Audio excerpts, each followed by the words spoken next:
Bienvenue à Bistro Liberté, l'émission de débat libre et non conformiste. Au sommaire, l'extrême gauche, combien de divisions? En deuxième partie, Macron, colonisation, approximation et explosion. Et pour le dernier débat, Marine Le Pen a-t-elle la carrure présidentielle? Pour en parler avec les sociétaires, l'invité de Martial Bild est diplômé en philosophie et a enseigné à l'université Paul Valéry de Montpellier. Il collabore notamment aux revues Crisis, Éléments, Rébellion et Perspectives libres. Sur les pas du philosophe Jean-Claude Michéa, il fait une critique sans concession de la société libérale et de la gauche libertaire dans deux ouvrages majeurs, Penser le libéralisme en 2013 et La gauche du capital en 2014. Cet essayiste ne fait pas dans la dentelle avec des phrases chocs comme « La culture libertaire du libéralisme est une nouvelle forme d'esclavage ». Il vient de publier un livre témoignage intitulé « Itinéraire d'un gauchiste repenti ». Je vous demande d'accueillir Charles Robin.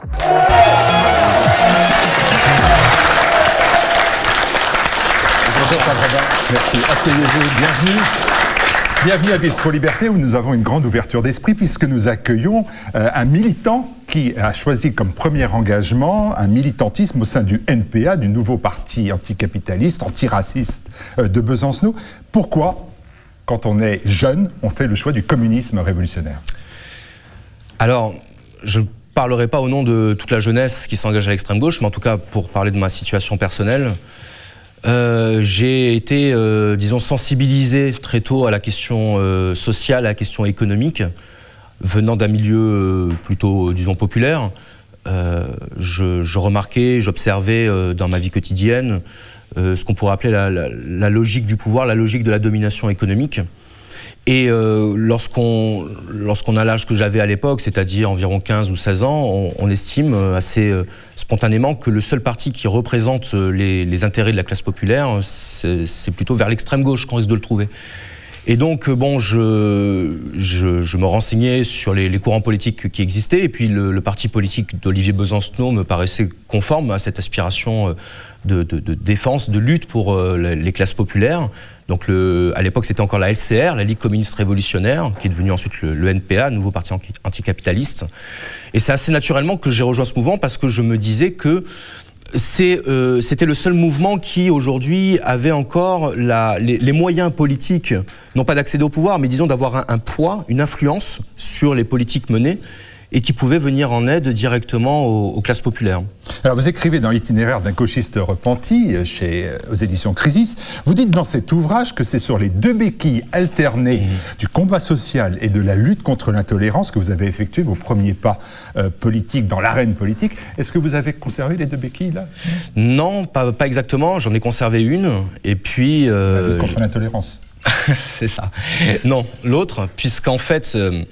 Lorsqu'on est à l'extrême gauche, en fait, on a généralement, on mène deux combats de front. On mène le combat économique, qu'on pourrait dire anticapitaliste, et puis on mène le combat politique ou culturel, qui est le combat libertaire.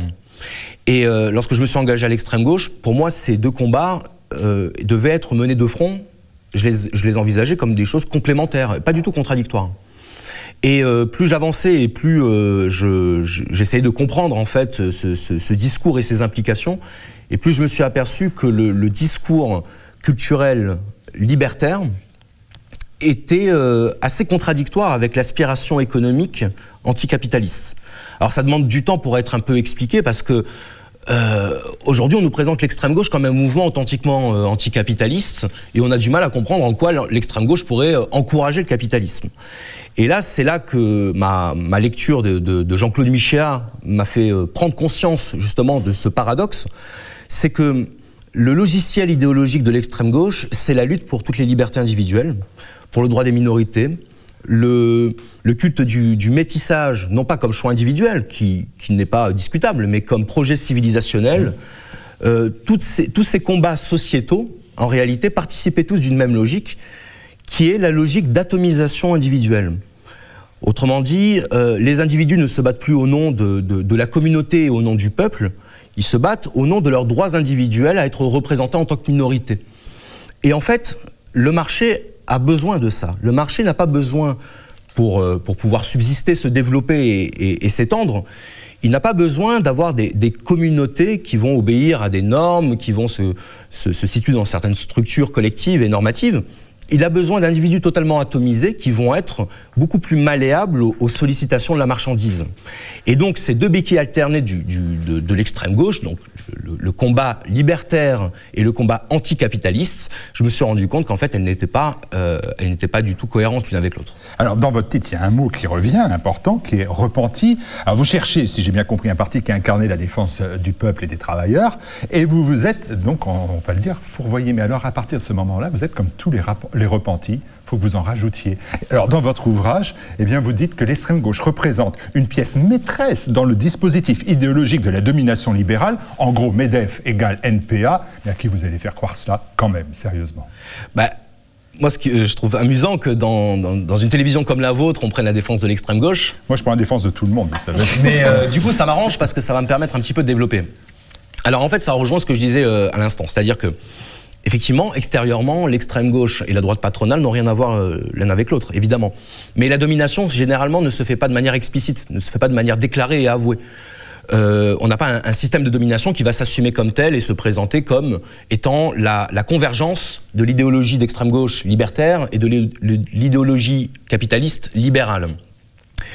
Simplement, quand on prend un peu de recul, alors évidemment, quand on prend un peu de recul, je dis ça de manière, c'est tout à fait modestement, hein, je prétends pas lire dans les rouages intérieurs du pouvoir, mais on s'aperçoit malgré tout que l'idéologie qui est véhiculée par l'extrême gauche, c'est une idéologie fondamentalement individualiste. D'ailleurs, la gauche en elle-même, c'est pas du tout le socialisme. Ça a été une erreur historique de penser que la gauche et le socialisme, c'était la même chose. Si je peux me permettre, le libéralisme, historiquement, vient de la gauche. C'est ce que je suis en train de dire. À droite après. C'est juste une petite incise. Voilà, ce que je suis en train de dire, c'est-à-dire que la philosophie des Lumières, la philosophie républicaine, des droits de l'homme de 1789, c'est ça la gauche, originellement. Et les Lumières ont toujours été libérales, aussi bien sur le plan économique que sur le plan culturel. Et là, vous pouvez lire les textes à la fois de Voltaire, d'Adam Smith, de John Stuart Mill, qui tous participent de ce même mouvement, qui est le mouvement de la libéralisation des comportements individuels, et qui combat toutes les formes d'oppression, toutes les formes de contraintes qui viendraient s'exercer sur l'individu. Donc l'extrême gauche, de par son logiciel idéologique, est directement rattachée aux idées libérales de la gauche, en gros l'idéologie des droits de l'homme et des droits individuels, l'illimitation des droits individuels, et le libéralisme économique, lui, va défendre plutôt la partie économique de cette liberté. Mais ce que je dis dans mon livre, c'est à un moment donné, si on défend la liberté, on doit la défendre dans tous les domaines. Pourquoi est-ce qu'on défendrait la liberté de personnes de même sexe à pouvoir se marier entre elles et on ne défendrait pas la liberté de l'entrepreneur à pouvoir s'enrichir? Donc le libéralisme, il est basé sur un concept qui est la neutralité axiologique. La neutralité axiologique, ça veut dire la société n'a pas à s'ingérer dans les choix privés. Et si elle n'a pas à s'ingérer dans les choix privés, elle n'a pas à préconiser de manière de vivre. Elle doit donc accepter toutes les manières de vivre, aussi bien les manières libertaires de vivre que les manières libérales.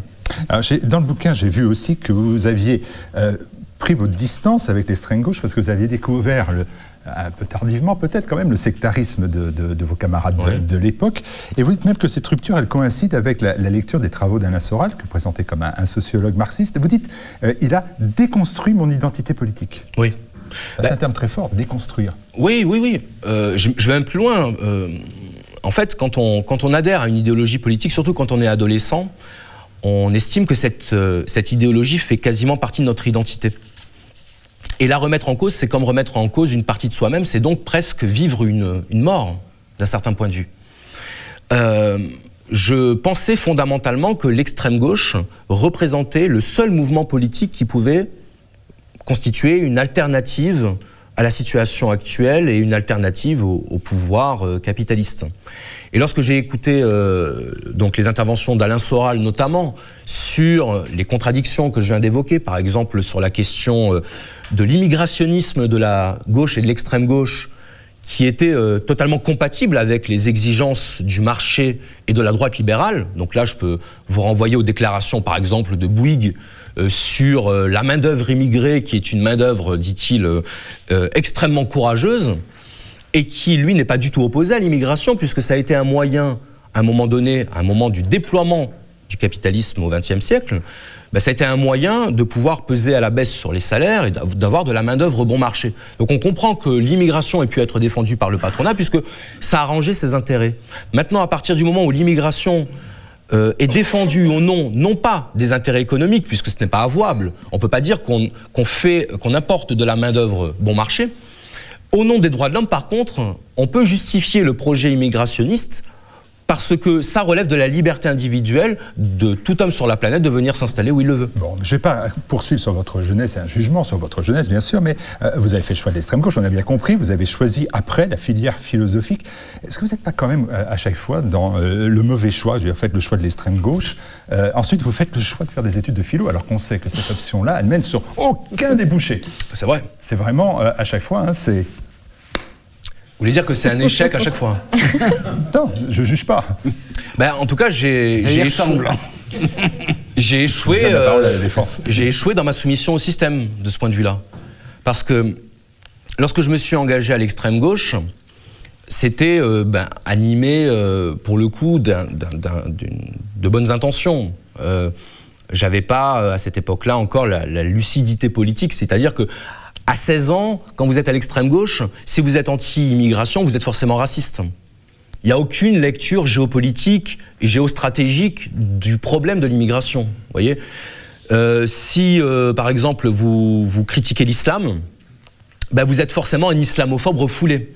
Et vous vous cachez derrière la critique d'une idéologie pour en fait critiquer, en France, les Maghrébins. Vous voyez, c'est comme ça qu'on raisonne quand on est dans cette logique. En tout cas, je parle pour mon cas, hein, je ne généralise pas à tout le monde, mais c'est ça que j'essaye de transmettre dans ce livre.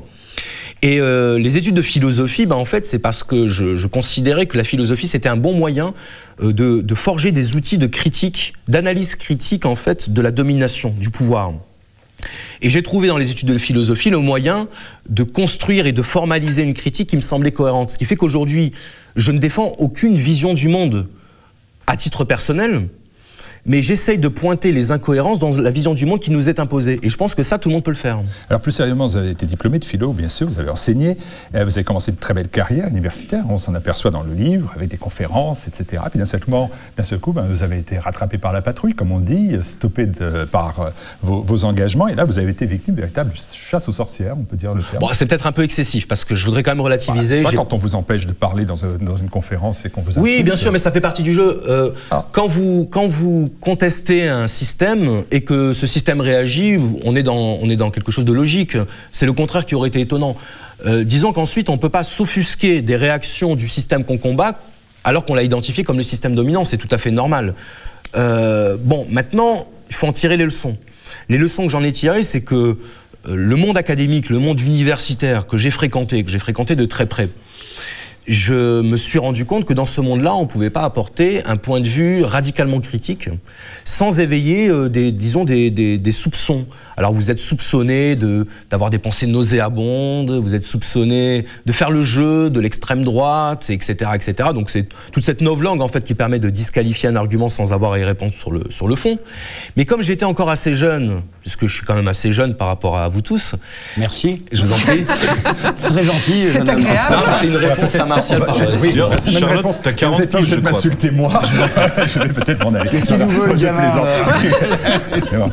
Non, ce que je veux dire par là, plus sérieusement, c'est que j'étais encore dans une optique où finalement, j'avais pas de plan de carrière à défendre. J'avais pas de position professionnelle à laquelle j'étais accroché. Et alors, ça peut en étonner certains. J'ai jamais fait de la philosophie et j'ai jamais enseigné à l'université avec le projet de... J'ai jamais recherché à obtenir un poste, obtenir une chaire et à être écouté, à être entendu, etc. Peu importe, moi j'ai fait, pendant mes études, je travaille en entreprise parallèlement à mes études, donc je connais le monde du travail et je sais que si j'avais été exclu définitivement de ce milieu de l'enseignement, j'aurais pu continuer mon travail, donc c'était pas du tout un souci pour moi. Si vous préférez, j'avais la possibilité matérielle de m'exprimer sur ce sujet. D'accord, allez, deux petites questions très rapidement. La première qui vient à l'esprit, c'est quand même, je trouve que dans le bouquin, vous êtes très moralisateur. Je me suis dit peut-être qu'il n'aurait pas dû commencer au NPA, il aurait dû commencer à Lutte ouvrière, parce qu'à Lutte ouvrière, on choisit le mari de l'épouse, vous savez, tout ça au château, là, dans le Val d'Oise, c'était rigoureux, et là, ça vous aurait plu finalement, la rigueur morale. Peut-être que vous êtes plus libertaire que vous ne paraissez, Martial. Je suis déjà plus vieux que je ne parais. Donc, si vous voulez. Non, je suis assez étonné sur ce constat, même si vous avez eu cette impression, c'est que ça doit être justifié. J'ai pas l'impression d'avoir été mon réalisateur. Justement, j'essaye de mettre un peu d'humour là-dedans parce que quand on s'attaque au clivage, et au clivage droite-gauche, et effectivement, vous avez raison quelque part, généralement, les convertis sont toujours plus royalistes que le roi et on a toujours envie d'en faire un peu plus. Peut-être qu'il y a encore des résidus, disons, de règlement de compte, mais je ne pense pas que ce soit le fond de ma démarche, profondément. Par contre, ce qui est vrai, c'est que lorsqu'on cherche à répondre à des arguments tels que les arguments qui sont habituellement ceux de la gauche et de l'extrême gauche, c'est-à-dire les concepts, les grands concepts, le concept de tolérance, le concept de droit de l'homme. C'est très difficile d'entamer l'argumentation sur le terrain rationnel lorsque toute opposition à l'idéologie dominante est vue comme quelque chose de forcément réactionnaire, conservateur, voire xénophobe.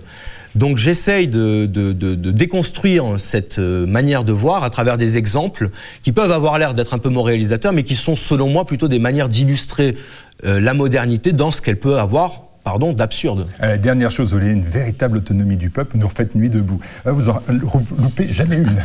C'est formidable. Est-ce que vous savez ce que c'est que l'autonomie? Bien planté. Comment vous définissez? Malheureusement, j'ai beaucoup à apprendre de tout cela. L'autonomie, le mot autonomie veut dire le fait de se gouverner selon ses propres lois. Donc l'autonomie, c'est pas l'absence de loi, contrairement à ce qu'on pense. C'est-à-dire que c'est pas l'anarchisme au sens galvaudé du terme, hein, qu'on s'entende bien, puisque moi je défends l'anarchisme. Mais c'est pas l'anarchisme au sens absence totale de règles. C'est la capacité à se gouverner selon ses propres lois. Et l'autonomie du peuple, ben, c'est un peu, effectivement, l'idéal que je défends. Alors il y a une dimension, on m'a dit la dernière fois, il y a une dimension romantique dans cette réflexion. C'est pas faux, tiens. Ouais, j'assume complètement, il n'y a pas de problème. Je pense qu'on fait aussi changer les choses par des idéaux et pas seulement par des concepts. Et si l'autonomie du peuple, c'est le fait de pouvoir se réapproprier les outils de la critique qui permettent à notre émancipation, ben, vive l'émancipation du peuple. Allez, hop, on va passer directement à notre premier sujet. Vous écrivez d'ailleurs en 5 mots en conclusion de l'ouvrage, mais il faut le lire vraiment, il ne faut pas dire que la conclusion, la vraie vie est ailleurs. Alors, pour l'instant, la vraie vie, elle est à Bistro Liberté, avec nos sociétaires à qui je vais donner la parole et on va découvrir ensemble le premier thème. Je suis resté, vous allez voir, dans une thématique assez simple.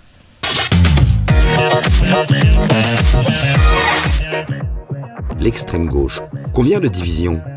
En France, l'extrême gauche sort des radars électoraux. Nathalie Arthaud et Philippe Poutou ne sont que les très pâles copies d'Arlette Laguillet et d'Alain Krivine. Travailleuse, travailleur, je suis une simple employée. Je ne suis pas un homme politique professionnel. Je ne suis pas un avocat. Exploité, je le suis à 2 titres. Et pourtant, l'extrême gauche tient la rue, dispose de bases d'entraînement comme à Notre-Dame-des-Landes et bénéficie d'une étrange mansuétude médiatique. Parce qu'on est dans un parti, on court pas après ça. Voilà. La campagne de Philippe Poutou ne décolle pas et seuls 3% des sondés sont capables de donner son nom. Heureusement, je dors bien la nuit, mais quand je me réveille, je me dis toujours « Ah merde, je suis candidat ».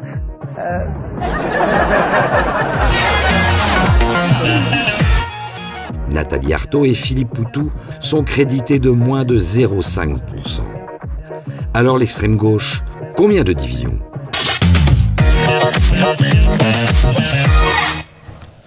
Romaric Sangars, écrivain, Les Verticaux, votre dernier ouvrage. Alors, combien de divisions l'extrême gauche? Est-ce que vous vous intéressez déjà à l'extrême gauche?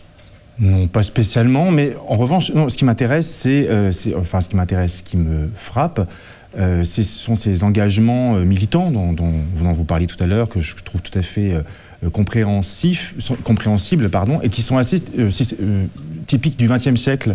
Je pense, ces jeunes gens qui sont engagés dans des mouvements radicaux, de gauche ou de droite d'ailleurs, ce qui témoigne d'un fait assez typique qui est finalement que les jeunes mâles souffrent d'un cocktail de testostérone et d'idéalisme assez détonnant, et qui fait qu'ils ont un besoin comme ça d'engagement dans des formes qui sont forcément violentes, et c'est beaucoup de dévouement, de force, d'esprit sacrificiel, des choses qui sont assez vertueuses en fait en soi comme élément des jeunes gens. Et il y a eu tout le long du XXe siècle comme ça, ces groupes, qu'ils soient fascistes, communistes, que ce soit pendant la révolution culturelle de Mao, on avait comme ça ces groupes de jeunes gens qui étaient utilisés, ou dont les dévouements étaient utilisés. Il y a 2 ans, il y a un bouquin d'Alberto Garlini, Les Rouges et les Noirs, absolument fabuleux, qui était une fresque sur les années de plomb italiennes qui mettait très bien ça en scène, en fait, où les jeunes fascistes et les jeunes communistes se tapaient dessus. On voyait dans toutes les réunions, en réalité, chez les communistes, la moitié c'était des fascistes infiltrés, l'autre, enfin pas la moitié, un tiers c'était des fascistes infiltrés, un tiers c'était les renseignements généraux, et le tiers restant c'était des communistes sincères, et vice-versa pour les fascistes. Et finalement, tous ces gens-là ont été utilisés dans le cadre des années de plomb par le gouvernement social-démocrate italien, et puis d'une manière générale ont été utilisés, donc soit par les communistes, soit par les gouvernements fascistes ou communistes. Et c'était un peu les moines soldats de ces grandes religions politiques du XXe siècle. Voilà ce que ça a été. Et je me Charles demande... Robin aurait pu être, ça c'est un personnage de votre roman, Les Verticaux. Oui, quelque part. Voilà. part. C'est-à-dire que je comprends tout à fait ce type d'engagement, ce type voilà, ce côté assez chevaleresque et tout à fait, voilà, mais avec ce côté de religion politique véritablement. Simplement, c'est fini les religions politiques. Et donc, combien de divisions, surtout, pourquoi il n'y a qu'à l'extrême gauche que survit encore ce genre d'engagement et qui les exploite? Voilà. J'ai une réponse. Rapide. Allez-y. Je pense qu'au-delà de la représentation, ce que représente l'extrême gauche au niveau électoral, c'est-à-dire rien, concrètement, pas grand-chose, l'extrême gauche, c'est l'organe de formation de l'idéologie dominante dans lequel vient s'abreuver les partis officiels, que ce soit la gauche et la droite. Par exemple, l'extrême gauche va prôner le droit absolu des minorités, le PS va faire le mariage pour tous. L'extrême gauche va prôner l'abolition des frontières, on va faire le traité de Lisbonne. C'est-à-dire que c'est le meilleur moyen de faire passer une idéologie pour ensuite la rendre acceptable par le système, mais c'est au niveau de l'extrême gauche que se forme réellement l'opinion en termes de mœurs et de sociétal. Nicolas Gardère, est-ce que vous avez un peu ce point de vue un peu romantique même de ce qu'est aujourd'hui l'extrême gauche, ou est-ce que vous en avez une vision très pragmatique, la violence? Moi je suis absolument pas romantique, et j'ai jamais été dans une esthétique politique. Jamais. C'est dommage qu'on n'ait pas pu étirer, débattre un peu, parce qu'il y a quand même d'énormes problématiques épistémologiques par rapport à tout ça, parce que c'est intéressant, et je suis sûr que vous êtes un agréable pédagogue, et je suis sûr que vos étudiants vous aimez bien à Montpellier, mais il y a tellement de sujets qui sont problématiques. Quid des sociétés holistes, quid des sociétés les plus lourdement capitalistes et horriblement capitalistes que sont aujourd'hui la Russie et la Chine, qui n'ont jamais été réellement pénétrés par la philosophie individualiste des Lumières. Quid du Japon, qui est un pays de surmoi absolu, qui est peut-être aujourd'hui le pays le plus névrosé et malheureux du monde. Il y a tellement de problématiques. Quid aussi de la commande decency d'Orwell, qui, parce que l'inclassabilité est une sorte de beauté, quand on est inclassable, et Michéa en jouit énormément. Dire le prestige de Michéa, c'est aussi Jean-Claude Michéa, virgule, inclassable. Et quelque part, certains concepts, et justement la commande decency, je veux dire, quelle est la valeur théorique et empirique, la validation empirique de ce concept qui fonde finalement quasiment tout le projet politique. Donc, il y aurait plein de sujets à aborder. J'aimerais juste sur cette question de l'extrême gauche revenir sur 2002. Vous répondez à la question, c'est formidable. 2002. Je suis déjà... 2002. Non, mais souvenez-vous 2002, Arlette fait plus de 5%, Besancenot fait 4,25, Gluckstein 0,5, plus Robert à 3,5, plus Taubira. Taubira, bon, c'est pas l'extrême gauche, mais l'extrême gauche est à 12, 13, 14% en 2002. Il y a une captation par Jean-Luc Mélenchon. Ce qu'il faut bien comprendre, c'est combien de divisions. Le vote n'est pas la mesure parfaite des divisions de l'extrême gauche, car il y a eu cette tradition. Souvenez-vous, la section française du national communiste ne participait pas aux élections. Ça a été un vrai choix, un moment, une vraie réflexion. Est-ce qu'on participe, nous, communistes, les vrais, les révolutionnaires, pas les sociotraîtres? Est-ce qu'on participe aux élections? Donc, ils y ont participé. Il y a beaucoup de gauchistes, de représentants d'extrême gauche, de militants d'extrême gauche, sympathisants qui ne votent tout simplement pas aux élections. Et après, il y a cette logique de vote utile. Mélenchon, pourquoi ils sont à 0,5 les deux? Parce qu'ils n'incarnent pas grand-chose en termes de personnalité, de marketing. On reproche souvent à la politique d'être marketing, surtout sur la 5e élection présidentielle. Mais eux, pour le coup, Poutou et Artaud, on ne peut pas dire qu'ils soient particulièrement marketés comme produits politiques, ça c'est clair. Et au fond, voilà, parce qu'il y a ce vote utile, soit on vote pas, soit on vote pour Mélenchon parce que c'est un vote utile. Il n'y avait pas de Mélenchon en 2002. Il n'y avait personne, il n'y avait pas d'espace politique derrière Lionel Jospin. Donc il y a cette dimension qui est intéressante. Et juste, NPA n'est pas du tout égal à lutte ouvrière. Lisez je sais que vous avez du temps, vous êtes journaliste, écrivain, lisez le journal de lutte ouvrière en ligne, c'est pas du tout de la bouillie idéologique. S'il y a bien un parti dans ce pays qui conserve, et moi je suis pas du tout d'extrême gauche, je suis pas du tout marxiste, moi je considère justement que le dépassement dialectique il s'est fait par l'écologie politique, c'est-à-dire à la fois la défense des libertés sociétales et dans le même temps un combat contre la consommation et le productivisme, ce qui n'est pas du tout le combat de l'extrême gauche pour le coup, qui reste productiviste fondamentalement. Mais lutte ouvrière a la structure doctrinale la plus sérieuse de tout l'échiquier politique français, sans commune mesure. Regardez ce qu'ils écrivent notamment sur le voile ou l'islamophobie.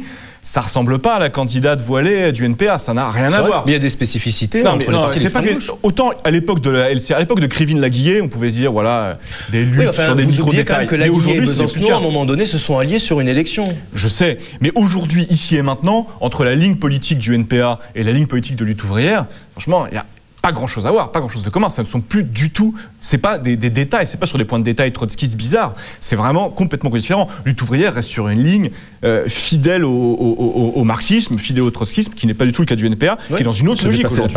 Non, je veux juste dire que les divisions, me semble-t-il, on les voit dans la rue, non? On les a vues dans la rue.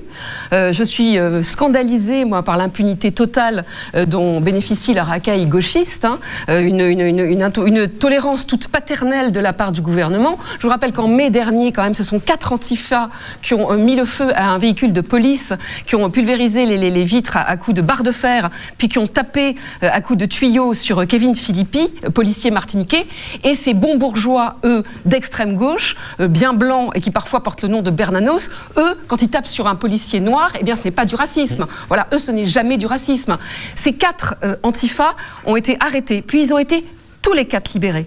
Aucune incrimination n'a été retenue contre eux, pas de tentative de meurtre. Voilà, ils ont été libérés tous les 4. Voilà le signal fort qui a été envoyé. Ça veut dire quoi avant Viry-Châtillon. Si je suis bien, ça veut dire qu'à des militants violents extrémistes, il y a aussi une justice des médias. Oui. Bien sûr, extrêmement. Et là, ils peuvent se permettre, je ne sais pas si vous avez vu au moment des manifs anti-Théo, ils peuvent se permettre de défiler avec des banderoles sacrifiant le poulet. C'est de la poésie, c'est une chanson. Bien sûr. Non, je peux en passer une, ça va. Vous faites des tunnels pendant 2 heures. Rémi Fraisse est mort. Rémi Fraisse est mort au barrage de Sirvin. Il est mort, ça arrive aussi. Le gauchiste Rémi Fraisse est mort au barrage de Sirvin. Excusez-moi si Thibaut de Montbrial, qui est un spécialiste qu'on ne peut pas taxer de racisme, a fait la part des choses, a dit qu'il y avait 2 sortes de populations dans les manifs récentes dans la rue. Il y a eu toute la chienlit aussi pendant la loi anti-travail. Comment, en plein état d'urgence, est-ce qu'on ne dissout pas ces milices antifa? Comment est-ce qu'en plein état d'urgence, elles peuvent faire des millions d'euros de casse et elles peuvent blesser 1000 policiers en plein état d'urgence? Voilà. Thibaut de Montbrial, donc je reviens à lui, a dit qu'il y avait 2 sortes de populations. Il y a à la fois une population qui vient de banlieue, subsaharienne, a-t-il dit, et d'origine souvent maghrébine. C'est pas moi qui le dis, c'est lui. Et il a ajouté qu'il y avait également, dans les rangs des manifs pro-Théo, eh bien, des militants d'extrême gauche qui étaient beaucoup plus politisés et qui, eux, si un jour ces 2 forces finalement se coordonnaient, eh bien ça pourrait être extrêmement dangereux. Et on a vu qu'au moment de la COP21, justement, en 2015, il y a eu des actions coordonnées. Que pensez-vous justement des actions coordonnées de ces 2 parties de population? Ah oui, là on n'est plus dans le romantisme, on est l'extrême gauche violence. Alors là, pardon d'être pragmatique. J'ai 2 remarques à faire. Alors déjà, je souligne que ce que vous dites en fait corrobore un petit peu ce que je disais tout à l'heure, à savoir qu'il y a une complaisance de la gauche institutionnelle à l'égard de l'extrême gauche qui n'a aucun équivalent symétrique entre la droite et l'extrême droite, puisque toute action militante venant de l'extrême droite ne trouve aucune complaisance de la part de la droite. Elle est tout de suite condamnée. Ouais. Ce qui veut dire, soit dit en passant, que l'extrême gauche qui se présente comme un parti contestataire et anti-système n'a pas l'air de beaucoup faire trembler le système, soit-il de gauche ou de droite. C'est vrai. D'un autre côté, et là c'est un point de vue empirique que je vais vous donner, l'idée d'une coordination entre les mouvements d'extrême gauche et les mouvements, disons, de populations issues de l'immigration, je n'y crois pas une seule seconde. Je vais vous expliquer pourquoi. Parce qu'en réalité, l'extrême gauche est fondamentalement, si vous voulez, sur une représentation fantasmée de ce qu'on appelle les minorités. La plupart des personnes qui militent à l'extrême gauche sont de jeunes Français de souche, blancs, bourgeois. Oui, bien sûr. Et ils ont une espèce de vision fantasmée de ce qu'on appelle l'indigène, d'ailleurs, avec une déformation sémantique totale, puisque l'indigène, c'est celui qui est originaire du pays, bref, qui représente une espèce de virilisme et qui, pour eux, correspond à l'archétype du révolutionnaire. Ce qui les ennuie, c'est que les personnes de banlieue ne sont pas révolutionnaires au sens politique, puisqu'elles n'ont aucun projet politique d'émancipation collective. Et ça, c'est pas moi qui le dis. C'est-à-dire qu'au moment, par exemple, de toutes les manifestations et de toutes les grèves qui ont pu avoir lieu concernant les mesures libérales qui ont été prises par le gouvernement, c'est jamais au nom de l'égalité, au nom de la justice sociale et au nom d'un idéal communiste qui a eu de la casse de la part des personnes issues de banlieue. C'était toujours un mouvement revendicateur sur la reconnaissance des identités, la reconnaissance des minorités. Et au final, l'extrême gauche essaye de capter cette revendication pour en faire un combat anticapitaliste. Mais je peux vous dire, parce que j'en viens, en banlieue, la question du capitalisme, on s'en fout. Oui, bien sûr. Nicolas Gauthier. Ce qui est frappant dans tout ça, effectivement, vous avez raison d'y revenir, c'est la dimension dans l'extrême gauche, cette dimension effectivement bourgeoise. L'extrême gauche, on va dire les trotskistes pour les plus courts, l'extrême gauche, je vais tout rien dire, on va laisser les maoïstes de côté. Mais il y a quand même 3 grandes structures historiques en France. Il y a lutte ouvrière, en gros, des moines soldats assez spartiates. Il y a l'OCI qui est un peu oublié et qui, dans la figure de Léon Trotsky, vous voyez plutôt l'organisateur, enfin, le réorganisateur de l'Armée rouge, qui a rétabli les grades et les sous-officiers. Et ça donnait effectivement l'OCI, ça va donner des trotskistes qui faisaient assez debout, comme Jean-Christophe Cambadélis, comme Lionel Jospin, comme Jean-Luc Mélenchon. Mais le trotskisme qui nous occupe, c'est avec la Ligue communiste révolutionnaire, donc c'est Krivine. Et là, on a affaire à un trotskisme plus festif, dans lequel la figure de Léon Trotsky n'est plus la ganache, le traîneau de sabre, mais l'intellectuel internationaliste, à l'esprit un peu enfiévré. Et donc, la Ligue communiste révolutionnaire a un discours qui va plus avoir tendance à tenter une jeunesse bourgeoise. C'est le privilège de l'âge, cher ami. Moi, j'ai assisté à des réunions de cellules de la Ligue communiste révolutionnaire, place des Vosges, dans un salon qui était grand comme un terrain de football. Alors, il m'expliquait ce que c'était d'être pauvre. Je venais avoir le chauffage central et l'eau chaude à la maison, mais comme j'étais trop con, je ne pouvais pas comprendre. C'était chez Jack Lang. Donc c'était un petit peu... Chez Edernalier. C'est un peu l'ambiance de l'époque.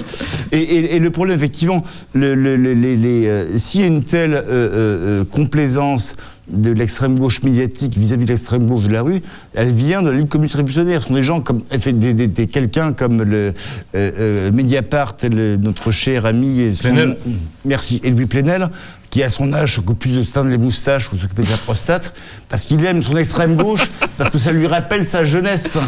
Pas faux. Tout simplement. L'extrême gauche, c'est bien parce que j'avais 20 ans. C'est Bernard Kouchner, qui était on appelait ça à l'époque au PC les Italiens, qui aiment chanter effectivement en déambulateur la jeune garde. Parce que ça lui rappelle l'époque de ses 20 ans, quoi. Et ça, mais, on peut mal le critiquer parce que malgré tout, c'est humain. En revanche, cette dérive, il y a un livre qui est passionnant de Guy Hockenheim qui lutte, il y avait un vrai militant d'extrême gauche, patron du phare, le Front d'action homosexuel, et son fameux livre, du col Mao au Rotary Club. Et on arrive exactement à ce qu'était Serge Julie et Libération, qui est l'origine des pages trotskistes mais maoïstes. Et quand les pages boursières arrivent dans Libération, c'est la fin d'un monde. Et ces gens-là, eh bien aujourd'hui, on les retrouve où ? On les retrouve au pouvoir. Oui. Ils ont rallié Alain Minc, ils ont trahi Trotsky pour aller dans les bras d'Alain Minc et de Jacques Attali. On les retrouve derrière Macron. Et l'extrême gauche ne pèse plus rien en termes électoraux, mais ils n'ont rien à foutre. Ils ont Macron, le libéral libertaire, Macron est l'enfant adultérin de Nicole Bendit et d'Alain Madelin. Et là, effectivement, c'est la réalité. Or, l'extrême gauche, oui, et Daniel Poutou, Philippe Poutou, machin, Poutou, bisous, on s'en fout. Bon, il est mignon, quoi. Mais c'est pas grave. Le clone de l'Aiguillé, à croire qu'elle a été cryogénisée, maintenant c'est la Pite Artaud, c'est pas grave, mais l'extrême gauche est toujours là, dans cette sphère médiatique, mais pas au nom du trotskisme, au nom du néolibéralisme mondialisé et capitaliste. Alors, je dois juste dire un mot, parce que j'ai été affiché dans cette vidéo, là, en tant qu'avocat. Juste rappeler à Arlette Laguillet qu'un tiers des 32 000 avocats parisiens, parce que c'est vrai, on est beaucoup trop nombreux, peinent à gagner le SMIC. Vraiment. Oui, vraiment. C'est une profession très précarisée. Le logiciel qui consiste à opposer strictement des catégories sociales n'est pas fidèle à la réalité sociologique. Vous savez, les libertés publiques, c'est pas un truc de riche. Hein. Les fascistes, les islamistes et les putes, ça rapporte pas beaucoup d'argent. Surtout quand ils sont les trois en même temps, mais ça, je sais pas si ça existe. Alors, et si vous défendez en plus... Je voulais simplement, pour synthétiser ce qui vient d'être dit, à quoi je souscris totalement, c'est que l'extrême gauche n'a plus besoin d'être représentée électoralement pour être représentée idéologiquement, tout simplement. Très juste. Charlotte Dornelas, après non, mais juste pour rebondir là-dessus, effectivement, je pense que la comparaison, on disait tout à l'heure, il n'y a pas de comparaison possible entre l'extrême gauche et la gauche, et la droite et l'extrême droite. C'est vrai, sauf que idéologiquement, c'est pas vrai. C'est vrai électoralement, puisque entre l'extrême gauche et la gauche, effectivement, il y a des passerelles, etc. Pourquoi? Parce que ça fait 50 ans qu'ils ont les rênes et que, de fait, idéologiquement, ils dominent. Si on compare avec la droite aujourd'hui, quelle peut être la comparaison? C'est-à-dire que électoralement, qu'est-ce qui ne marche pas, mais qui infuse pourtant tout le débat à droite? C'est ce qu'on appelle... un peu facilement la droite hors les murs, qui effectivement électoralement ne fonctionne pas, ne perce pas, ça ne marche pas, c'est des mini-partis qu'on pourrait comparer à ceux d'extrême gauche, mais il n'empêche qu'ils infusent petit à petit idéologiquement tous les débats qui se font à droite, que ce soit de la droite classique à l'extrême droite, et que la seule différence finalement, c'est simplement le fait de tenir les rênes, et qu'à l'extrême gauche, on dit combien de divisions? Alors bien sûr, il y a ceux qui sont dans la rue, qui vont casser, etc.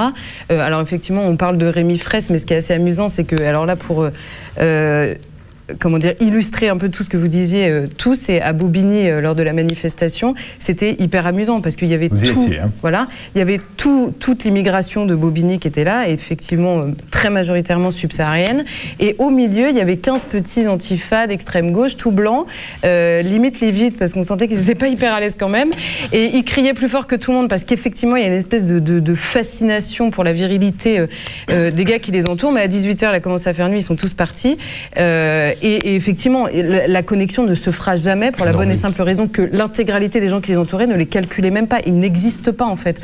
Donc la plupart des descendants d'immigrés sont idéologiquement conservateurs. Mais bien sûr, évidemment. Donc ils pourront jamais s'entendre. La plupart viennent justement sur des sociétés patriarcales, pour lesquelles le mariage homosexuel est une aberration quasiment cosmique. Sur la haine des policiers, ça vient se retrouver quand même. Regardez les réseaux sociaux qui actuellement... En France, personne n'a jamais aimé les policiers. C'est une preuve d'intégration. À appeler au meurtre et effectivement faire des tentatives de meurtre comme c'est le cas maintenant tous les jours, ça va.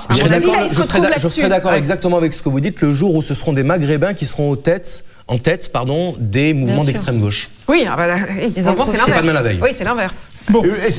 De dire quelque chose, effectivement, la trahison de l'extrême gauche, de le mouvement Attaque est aussi une des émanations de la Ligue communiste révolutionnaire. Au début, c'était un mouvement anti-mondialisation. Oui. Ils sont devenus altermondialistes. Tout à fait. Donc ils n'étaient plus contre le mondialisme, comme peuvent l'être des gens comme Dupont-Aignan, Marine Le Pen, mais pour d'autres mondialisations. Donc le crime est signé. Allez, ni Dieu ni maître, c'est d'enfer. À chacun son programme, grâce à Ignace, à chacun son programme. Droite, construire. Gauche, détruire. Ah oui, vous pouvez réagir. À Bistro Liberté. Alors là, tiens, vous allez vous en prendre pour votre grade, mais je suis avec vous. On aime bien les gauchos tant qu'ils sont peace and love, amour et paix, et qu'ils mènent et qu'ils aiment le pinard comme Maître Gardère. Mais je suis aussi avec un verre de rouge, alors que je ne bois que de l'eau. Quelle vedette, exactement. Pourquoi Artaud et Poutou font-ils toujours des bides aux élections? Parce que lorsqu'on donne des consignes à la base, on nous répond ni Dieu, ni maître. Les révolutionnaires ne font pas d'enfants, on s'en fout. On recrute chez les bobos. Pas facile de voter pour les électeurs d'extrême gauche. Les pavés et les barres de fer, ça ne rentre pas dans les urnes. Et puis, heureusement, il reste une gauche modérée. C'est avec Mélenchon. Voilà. On se retrouve dans quelques instants pour un second sujet. Je laisse le découvrir.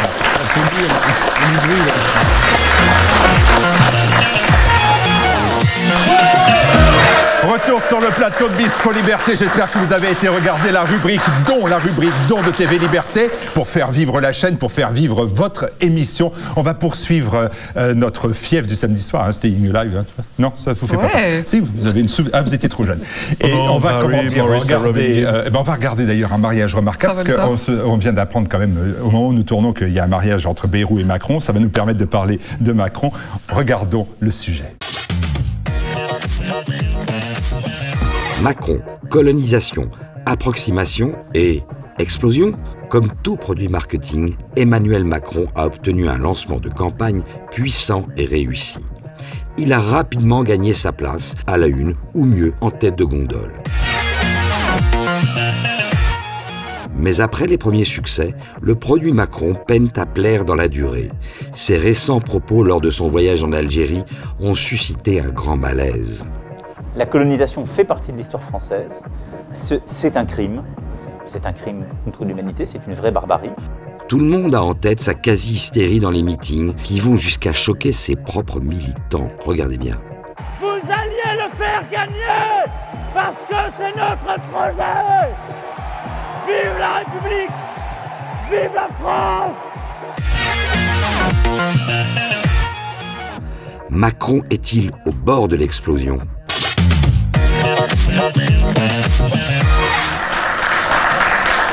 Avant de donner la parole à notre invitée, Charlotte Dornelas, vous aimez beaucoup Macron, vous pourriez être son héroïne, j'ai l'impression. Est-ce que vous avez quelque chose sur Macron, explosion, approximation, colonisation? Mais je pense que l'histoire de la colonisation, en tout cas, a illustré exactement ce qu'il était. C'est-à-dire que ça faisait quelque temps que Macron, c'est un produit marketing, vous l'avez dit, mais je pense qu'il conçoit sa campagne électorale et donc son rôle politique comme une campagne de pub, en fait. Donc il va aller parler exactement aux gens qu'il a en face de lui au moment où il est là.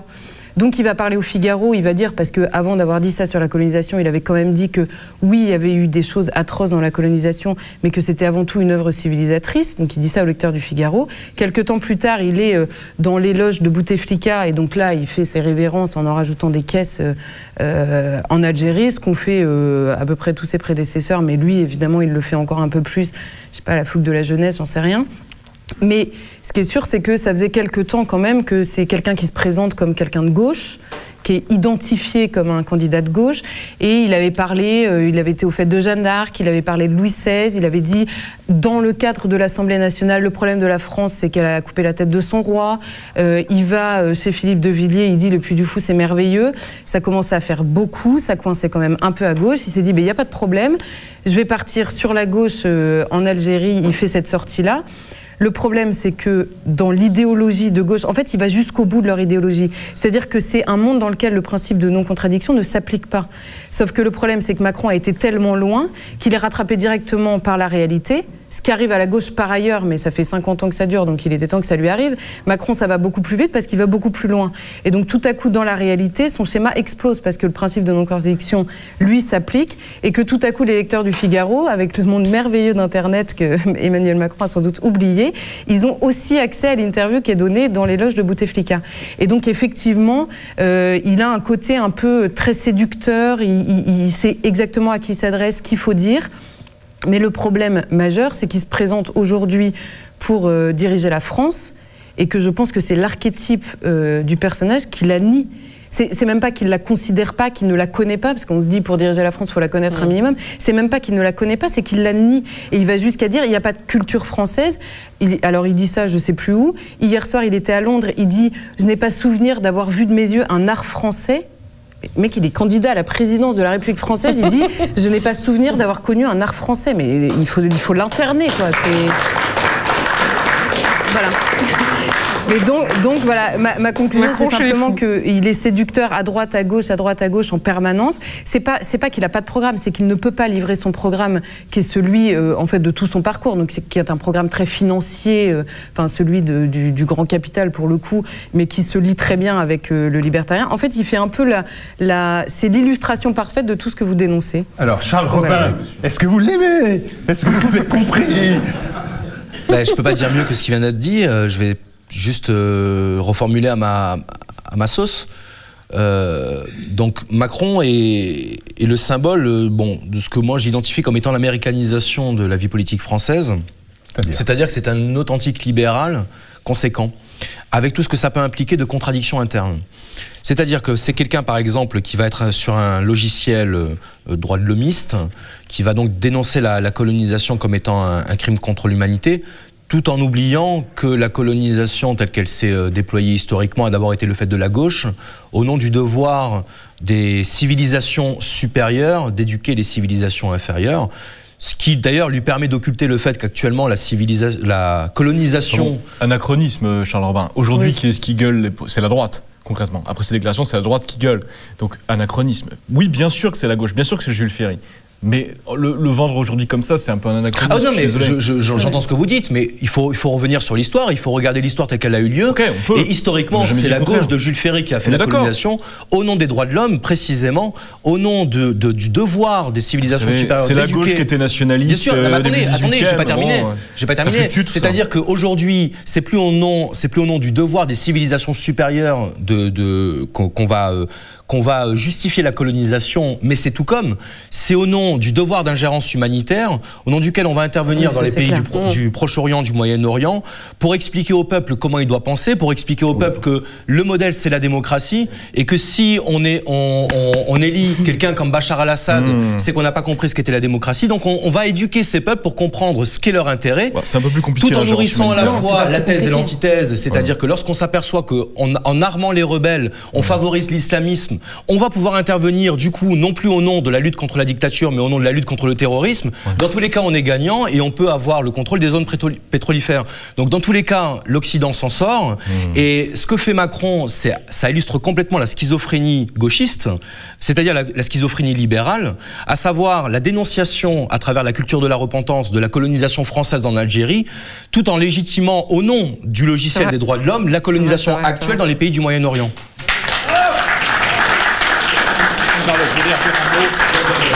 Mais juste revenir sur les termes qu'il a employés. Il a qualifié la colonisation de crime contre l'humanité. Déjà, c'est absurde parce que ça n'est pas vrai. Mais c'est surtout qu'au-delà de ça, la colonisation n'a pas été un crime contre l'humanité, mais n'a pas été un crime tout court. Peu importe quelles aient été les intentions qui étaient au départ, la conquête de ce qui n'était pas l'Algérie quand même à l'époque, c'est faite dans le sang, ça c'est indéniable. Mais il n'empêche qu'à la fin, c'est une population qui a été multipliée par 10. C'est des enfants qui allaient à l'école, c'est des enfants qui étaient soignés. Et c'est tout ça aussi la colonisation. Écoles, hôpitaux. C'est ça aussi la colonisation. Mais ce que je veux dire, c'est que Macron, on lui a dit mais vous vous rendez compte, comme vous avez insulté les pieds noirs, ce qui est parfaitement vrai, il faut vous excuser auprès des pieds noirs. Et même dans notre famille politique, c'est ce qui a été demandé. À la télévision, on a vu des pieds noirs qu'on dit il nous doit des excuses. Mais c'est aussi une erreur. Les pieds noirs n'ont jamais été un peuple. C'est au peuple français qui doit non seulement des excuses, mais c'est surtout qu'on doit au peuple français la vérité sur son histoire. C'est surtout ça le fond du débat, c'est qu'on se perd dans des débats annexes.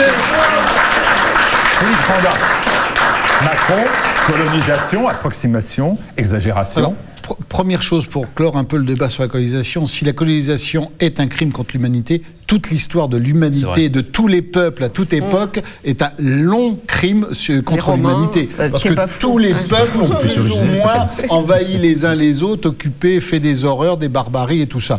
Alors voilà, je pense que la colonisation, dire que la colonisation en pensant qu'à la France, c'est un crime contre l'humanité, c'est déjà une aberration. Ensuite, une chose qu'on ne dit pas sur Macron, mais lui le dit, mais personne ne l'écoute, il n'a jamais été un militant politique. Ce n'est pas un monsieur Robin, un monsieur Randa, un monsieur d'autres qui ont été des militants politiques, monsieur Bill peut-être. On ne se souvient plus, donc, lui, il n'a pas l'habitude il a un logiciel nouveau. Il est un homme de ce 21e siècle, parfait. Il a un logiciel 2.0 où les mots n'ont aucune importance. Il n'a aucune culture historique.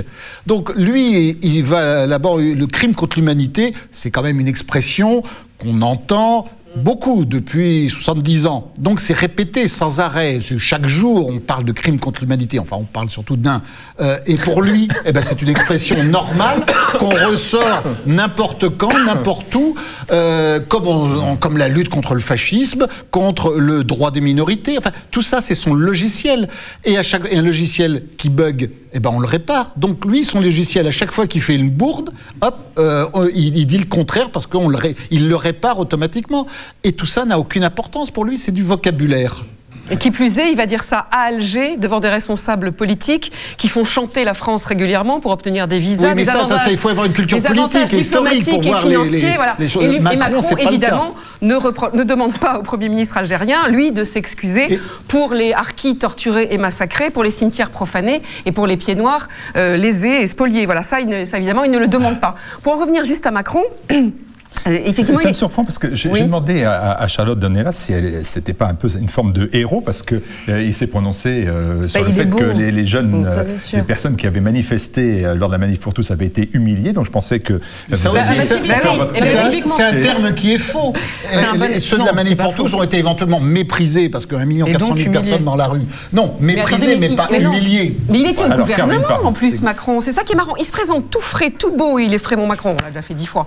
Mais c'est pas grave, ça fait surtout, il est comptable du bilan présidentiel calamiteux de Hollande. Il est parti beaucoup trop tard pour ne pas en être comptable. 2 ans chez Hollande, quand même. Non, il se présente... Alors, il a le soutien de Pierre Berger, il a le soutien de Cohn-Bendit, il a le soutien de Jacques Attali, il a le soutien d'Alain Minc. C'est-à-dire qu'il a... il n'a pas Morandini, ça va venir. Voilà, oui, ça viendra. Il a la faillite... Il a la faillite qui s'appuie sur l'euthanasie, qui s'appuie sur la dépravation et qui s'appuie sur la chienlit. Voilà, à peu près le nouveau Macron tel qu'on peut... Mais il vous rappelle pas quelqu'un ? En 2007, un jeune président qui a fait complètement oublier qu'il était depuis 30 ans en politique et qui promettait tout et qui avait un discours dans la communication. Non, Nicolas Sarkozy, c'est exactement le même. Sauf que Sarkozy s'est présenté avec des idées plus à droite qu'il avait siphonné au Front National, alors qu'on peut dire que quand même Macron est un mondialiste décomplexé, libéral libertaire, il assume quand même tout ça très bien. Voilà, un ancien banquier de la banque Rothschild, ministre de l'économie sous un gouvernement socialiste, ça devrait suffire à répondre à toutes les questions. Par contre, son mariage avec Bayrou me réjouit. On sait enfin avec qui il était. Oui. Donc on sait que son hologramme est avec Brigitte et que lui, il est avec François. Je trouve, moi je ne souhaite pas qu'il explose en plein vol, absolument pas. Je pense que c'est le meilleur client contre Marine Le Pen, que c'est le meilleur candidat contre Marine Le Pen. Donc je souhaite vraiment qu'il soit au second tour. Et il y a des gens de droite qui ne pourront pas voter pour lui, et il y a des gens de gauche qui ne pourront pas voter pour lui parce qu'elles préféreront voter Marine Le Pen. Voilà. Donc l'idée de Caroline Parmentier, c'est voter Le Pen. Elle nous fait déjà le 3e sujet, c'est quand même formidable. Allez, Romaric, je ne vous ai pas posé de question du tout sur Macron. Pour moi, c'est vrai qu'il a un côté, il a quelque chose de post-humain, de post-politique, de post-démocratique, de post-tout. Il n'a pas de programme, il tweet. En réalité, il tweet en permanence. C'est ce que vous disiez par rapport. Alors, il fait une déclaration par-ci qui fait un scandale, il fait une déclaration par-là qui fait un autre scandale. Il buzz, il contre-buzz, il réplique au contre-buzz. Donc, en fait, il fait des déclarations de 140 signes, je ne sais plus combien c'est pour Twitter. Et 140, ça se... Romaric n'a pas de téléphone intelligent. Non, si, mais j'ai pas de Twitter en tout cas. Voilà. Mais voilà, et ça lui suffit. En fait, c'est là où je dis qu'il est post-politique, parce qu'en réalité, on lui demande un programme, mais c'est comme si un programme, c'est quelque chose d'extrêmement vieux. C'est pas lui qui l'écrit. Non, mais on continue à penser qu'on serait dans un système démocratique où il s'agit d'échanger, d'être dans un débat d'idées cohérent, en échangeant d'arguments rationnels. Il ne s'agit pas de ça, il s'agit de démocratie médiatique terminale. Et d'ailleurs, l'assassinat médiatique de Fillon, comme la bulle Macron, sont les derniers événements qu'on a vécus de ce point de vue-là. Où est-ce qu'il y a des échanges d'idées ou des débats d'idées? Il s'agit uniquement d'espèces de grands influx, de grandes vagues. Après, le truc, c'est que l'opinion et pas aussi manipulable. On est dans une époque qui est l'époque qui a le plus de moyens de manipulation et de contrôle de l'opinion que n'importe quelle époque auparavant. Mais l'opinion n'est pas reste, enfin, est de plus en plus rétive, en tout cas, et de moins en moins définitivement manipulable. Alors, elle se prend de plus en plus la réalité. Macron refuse le débat. Il y a du monde qui vient regarder Macron. Comment vous expliquez ça? Parce que vous me dites bon, il est poste-ci, il est poste-là, mais enfin, il y a des gens qui se reconnaissent en lui. Parce qu'il fait le buzz. Alors, il fait le buzz. Les gens, plutôt que d'aller se balader, ils vont aller voir Macron. Mais c'est surtout parce qu'il est quand même assez détonnant. Dans une classe politique qui est quand même très installée. Il est jeune. Il a 10 ans d'avance. Oui, il est temps que je prenne la parole. Il a le modèle américain, il a 10 ans d'avance. Mais c'est vrai qu'il est très calme. J'ai négocié âprement le fait qu'il allait conclure le débat. Ça a été compliqué. Non mais j'ai entendu tellement de calembredaines venant de ci, de là. Merci. Voilà, j'attendais de pouvoir... Non, juste comme ça, et surtout chez Dornelas d'ailleurs. Voilà. Je me souviens de ce moment, Charlotte, ta tête sur mon épaule où tu m'as dit je l'aime bien ce Macron après qu'il soit allé au Puy du Fou avec De Villiers. Souviens-toi de ce moment. Le droit d'ingérence humanitaire, c'est le Kouchner des années 80. C'est vraiment quand à un moment il y a des guerres civiles avec des massacres de population. C'est une vraie question de droit international public. Ça n'est pas l'Irak, la guerre en Irak. D'ailleurs, l'ONU a déclaré la guerre en Irak illégale. c'était clair. Kofi Annan, à l'époque, avait dit l'intervention américaine en Irak est illégale. Elle a eu lieu, c'est illégal. Après, c'est tout le problème du droit national public et ses limites, bien sûr. Bien sûr. Mais je veux dire, le droit d'ingérence humanitaire, ça n'est pas ce qui s'est passé avec... Non, mais droit ou devoir, c'est encore une fois. Non, mais justement, mais c'est même un débat. En droit national public, c'est même un débat sur le droit ou devoir. Enfin bon, je ne vais pas rentrer dans ce détail juridique. Juste un autre point, et là je réponds à Randa. C'est un intellectuel aussi. C'est un communicant, bien sûr, mais c'est aussi un intellectuel qui jouit de son intelligence.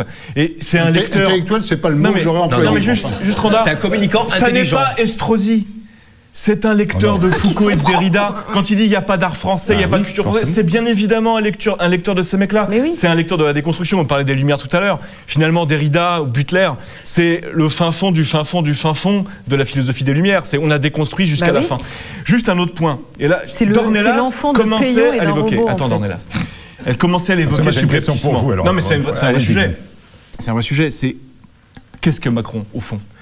Depuis longtemps, on attend, les médias, souvenez-vous l'Express à l'époque, on attend l'homme neuf. Il n'est pas du tout. Non, mais si, bien sûr. Et ça que tu comprends pas. Oui. Il est neuf d'une certaine façon. Ministre de Hollande. Ce que savent. Non, mais c'est pas ça le sujet. C'est pas ça, c'est pas le gouvernement le sujet. C'est les partis politiques. Les Français savent intuitivement ou empiriquement que les partis politiques, c'est comme, en fait, un parti, c'est comme une maison d'arrêt, quoi. C'est un endroit où on croupit, où on pourrit, où on se corrompt, où on devient dégueulasse. Parce que et les Français le savent bien, ceux qui réussissent en politique à un haut niveau, ce ne sont pas les honnêtes hommes dévoués à l'intérêt général, ce ne sont pas les plus intelligents, les plus brillants, ce sont les plus dégueulasses, les plus intrigants, les plus assassins, les plus violents, les plus méchants. Ce sont eux qui réussissent. Et ça, les Français le savent. Et la virginité de Macron à cet égard, certes, comptable d'une partie du bilan du gouvernement, mais sa virginité vis-à-vis des partis politiques fait qu'il a pu apparaître, qu'il a pu apparaître comme un homme relativement neuf, en tout cas vierge des partis, et ça n'est pas rien pour les Français. Et c'est ça, il est dernier point. Il n'a jamais été élu d'ailleurs. Le crime contre l'humanité. Mais c'est en ça qu'il est post-politique. Colonisation, crime contre l'humanité. Juridiquement, c'est un vrai sujet. Quand on voit les statuts de la Cour pénale internationale, il y a eu des résolutions de l'Assemblée générale des Nations Unies, etc. C'est ambigu. La colonisation en tant que telle n'est pas juridiquement un crime contre l'humanité. L'apartheid l'est. Le système d'apartheid, pas sud-africain, mais la duplication. Je ne sais pas ce que tu dis, je n'entends rien. Les petits Algériens, c'était sur les mêmes bancs à l'école. Jamais il y a eu d'apartheid en Algérie. Ah non, mais c'est pas ça. Non, c'est pas le sujet. Je parlais pas de ça. Je faisais un peu de droit, tu sais. Et ce que je veux te dire, c'est que déjà, juridiquement, ça n'est pas si simple. La colonisation, ça a été réellement en débat. Est-ce que c'est dans le statut de la Cour? Non, c'est un vrai sujet. Juridiquement, il n'avait pas parfaitement tort. Ce que je veux juste te dire, et là, vous savez où pouvez-vous les mettre, vos routes, vos chemins de fer. Ouais, c'est ça, oui. Le chemin de fer Congo-Océan, 30 000 morts. Et pour relier Pointe-Noire à Brazzaville, c'était pas pour que les Noirs puissent se déplacer. Non, il y a un moment. Nicolas, il n'a pas dit la colonisation d'Algérie, il dit la colonisation. Ce que je veux juste te dire, tout projet. Vous êtes Tintin au Congo, là on est Tintin en Algérie, donc tout va bien. Tout projet. Mais il a dit la colonisation. Oui, d'accord. Tout projet politico-économique qui est fondé idéologiquement sur la supériorité d'un peuple par rapport à un autre est criminel par essence. Donc la colonisation est criminelle et est un crime contre l'humanité. Moralement, c'est mais non, toutes les colonisations, on parlait des Romains. Les Romains n'ont pas colonisé dans une perspective raciste. Il n'y avait pas de problématique raciste dans la colonisation. Alors que la colonisation française est raciste. Qu'est-ce que tu connais à l'Algérie française ou précisément les gens qui étaient extrêmement heureux? Ça n'est pas... Non mais arrêtez de raconter n'importe quoi. Les pieds noirs, il n'est pas question de dire que tous les colons... Non mais on parlait d'Orwell. Orwell, c'est qui? Orwell, c'est précisément le plus anticolonialiste des plus anticolonialistes. Il est né au Bengale, il a servi en Birmanie par la suite, et il en est revenu dégoûté par ce qu'était le système colonial. Et voilà, c'était le pire des anticolonialistes. Orwell, que vous, comment dire, j'allais dire masturbé, mais que vous praised aujourd'hui, le mot anglais qui me vient, que vous praised aujourd'hui, le gars c'est le plus anticolonialiste de tous, parce que la décence Parce que la décence, c'est l'anticolonialisme. Et le colonialisme est indécent par essence. Ça ne veut pas dire que tous les colons étaient des salauds. Ça veut juste dire que le système... Nicolas, on vous a le bien racisme entendu. peut être bienveillant. Ce que je veux dire, c'est que le racisme peut être bienveillant. Parce que être un colon et avoir des domestiques, et avoir des boys, et être sympa avec ses boys, ça n'est pas être antiraciste. C'est être raciste aussi. Et pourquoi il y a 17 000 visas? Pourquoi il y a 17 000 Algériens qui demandent leur visa par an? Quel rapport? C'est qu'ils ont un bon souvenir. Quel rapport? C'est parce qu'il y a des Français qui vont parce que là, ok, mais pourquoi pas sur le fond idéologique? Mais c'est exactement la différence que j'ai fait tout à l'heure en disant qu'il y avait peut-être un présupposé idéologique dont on discutera dans une autre émission à la colonisation. Il se trouve que la colonisation, c'est d'abord factuel dans notre histoire aujourd'hui et que factuellement, ça n'est pas un crime contre l'humanité. Quelles qu'aient été les intentions à la base? Attendez. On écoute les uns et les autres et on termine sur ce sujet. J'ai donné les bienfaits de la colonisation. C'est passé quoi en 45? Tout en reconnaissant. En Algérie en 45, en 62, on peut en parler aussi, parce que ça peut faire 2 heures d'émission. Et il se trouve par ailleurs que si on dit que l'anticolonialisme est effectivement une, je sais plus quel est le mot employé, mais une aberration morale ou je ne sais quoi. Effectivement, aujourd'hui, il y a une nouvelle colonisation qui est celle qui a été évoquée ici, c'est-à-dire dans les pays notamment du Proche-Orient, mais également en Afrique, etc. Mais il y en a une autre, et qui va être illustrée, je vais essayer de le faire en 10 secondes, hein, mais avec comment dire, l'affaire Mehdi Méclate, là. C'est-à-dire, c'est quoi? C'est un espèce de gamin qui dit des horreurs, qui vient de la banlieue. Mais comme il vient de la banlieue et qu'il a donné une fois une chronique sur France Inter, c'est forcément un mec génial. Donc non, on va pas y croire. C'est pas possible. Il peut pas être antisémite, il peut pas être raciste, il peut pas être sexiste, il peut pas être homophobe. C'est pas possible. Et on fait ça pendant 5 ans. Et au bout d'un moment, on se prend toute la réalité dans la gueule et on dit ah ben on savait pas. Enfin si on savait, mais en fait pas vraiment, mais on sait pas. Mais en même temps, il est arabe, il est quand même cool. Et ça, si c'est pas du racisme primaire et de l'espèce de colonisation, d'aller dire à Bobigny bah oui mais il casse, mais bon d'un autre côté qu'est-ce qu'on peut attendre de plus d'eux? Parce qu'en fait c'est ça le discours de gauche. Qu'est-ce qu'on peut attendre de plus d'eux? Et ben moi on termine là. Vous voulez rajouter un petit mot? Moi j'ai juste une question à Nicolas Gardère rapidement. Quand un jour vous étiez votre tête sur mon épaule et vous m'avez dit que vous alliez voter pour le candidat des Verts qui va donc soutenir Hamon. On en est où là? Il va très vraisemblablement soutenir. Bon, allez, on va faire les barrages. Non, mais je comprends, et ce ne sera pas facile. Non, mais je comprends. Non, mais je veux pas. Je pense que je n'irai pas voter en fait. Je ne peux pas voter pour le social traître Hamon. Et la position de Mélenchon sur la Russie me dégoûte tellement que je pense que je pourrais pas voter pour lui. Voilà. Peut-être que j'irai voter Nathalie Arthaud. Je voudrais juste... C'est pas grave, c'est pas grave, c'est bien.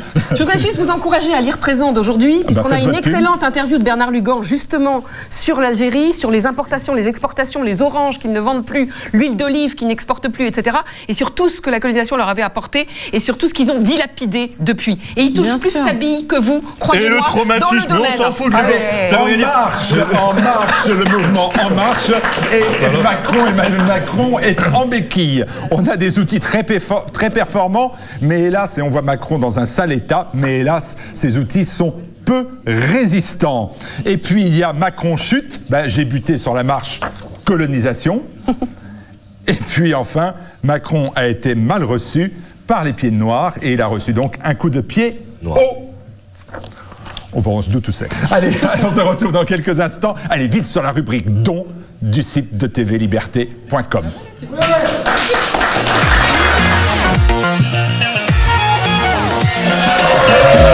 Retour sur le plateau de Bistro Liberté. On découvre tout de suite le nouveau thème de cette soirée. Marine Le Pen a-t-elle la carrure présidentielle?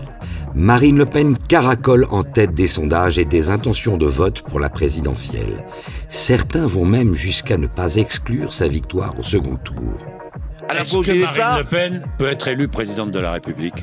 Aujourd'hui, toutes les hypothèses les hypothèses sont sur la table, malheureusement. Ses adversaires pointent toujours du doigt son manque d'expérience, son manque de programme et son manque de cadre. A l'inverse, des voix s'élèvent pour noter son séjour de chef d'État au Liban. Il semblerait même que Marine Le Pen séduit la droite hors les murs. Marine Le Pen séduit la droite hors les murs. Dans la dernière livraison IFOP pour Paris Match, Marine Le Pen perd 1 point de popularité dans l'ensemble de la population, mais en gagne 8 auprès des sympathisants de la droite. Philippe de Villiers, pourtant avare en compliments, vante sa carrure présidentielle. A-t-il raison? Marine Le Pen a-t-elle la carrure présidentielle?